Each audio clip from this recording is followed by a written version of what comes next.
Assalamualaikum warahmatullahi wabarakatuh.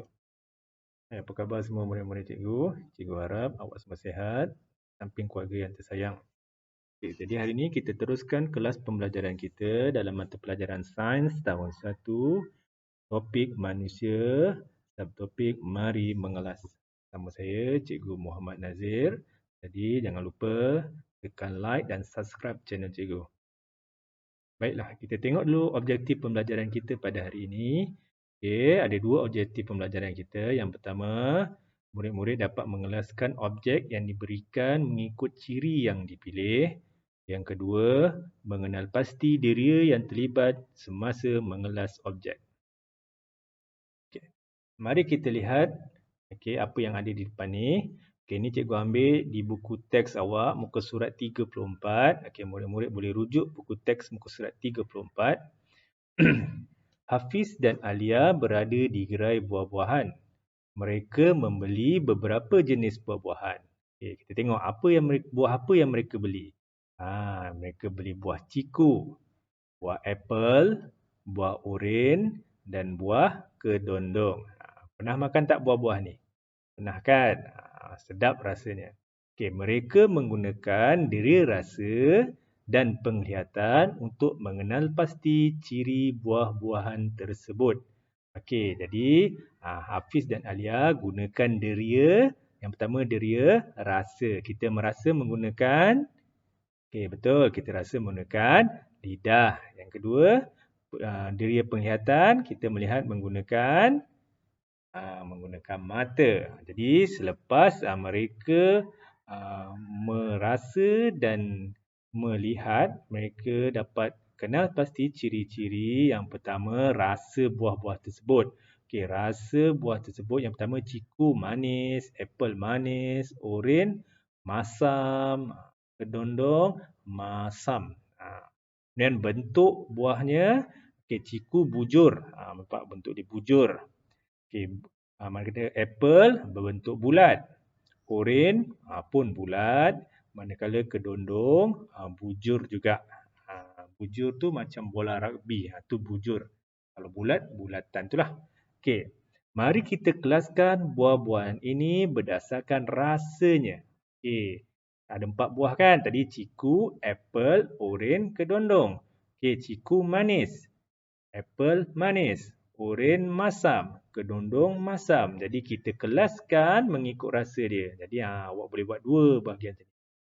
Satu kumpulan masam, satu kumpulan manis. Jadi buah apa yang masam tadi? Oren dengan kedondong. Jadi oren dan kedondong satu kumpulan. Manakala buah-buahan yang manis, ciku dan apple dalam satu kumpulan lagi. Bolehkah kamu kelaskan buah-buahan itu mengikut bentuknya? Cuba kamu kelaskan ikut bentuk pula. Tadi ni dah kelaskan ikut rasa, sekarang ikut bentuk. Tengok bentuk dia. Ciku bujur, apple bulat, oren bulat, kedondong bujur. Jadi kat atas ni nak tulis apa? Kat sini tulis, bentuk dia tulis apa? Bentuk, sini bulat. Manakala sini buah yang berbentuk bujur. Buah yang berbentuk bulat apa? Yang pertama, apple. Apple kat sini. Apple dan oren. Manakala yang berbentuk bujur, ciku dan kedondong. Jadi faham kan? Ini maksud aktiviti mengelas. Kemahiran proses sains mengelas. Jadi kita bahagikan mengikut kumpulan. Kumpulan tu terpulanglah. Kalau macam ni dibagikan mengikut rasa dan bentuk. Seterusnya kita tengok muka surat seterusnya. Kelaskan saya. Kat sini ada 1, 2, 3, 4, 5, 6 objek. Iaitu tanah liat, loceng, kicauan, whistle, span dan guli.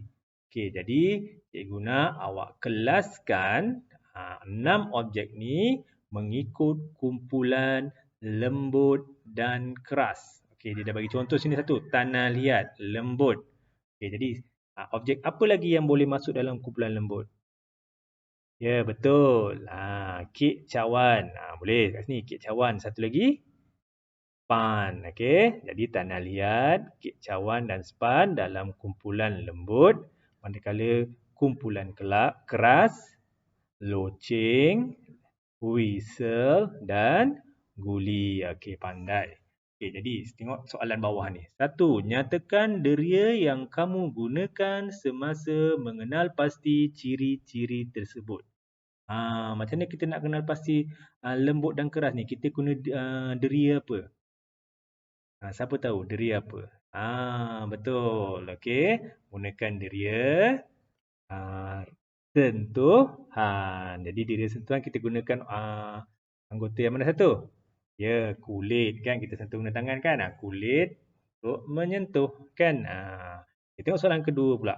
Apakah ciri lain yang boleh kamu gunakan untuk mengelas objek di atas? Ciri lain. Tadi kita dah kelaskan ikut lembut dan keras. Jadi kita boleh kelaskan objek-objek ni ikut apa lagi? Cuba awak fikir. Cuba fikir guna apa lagi?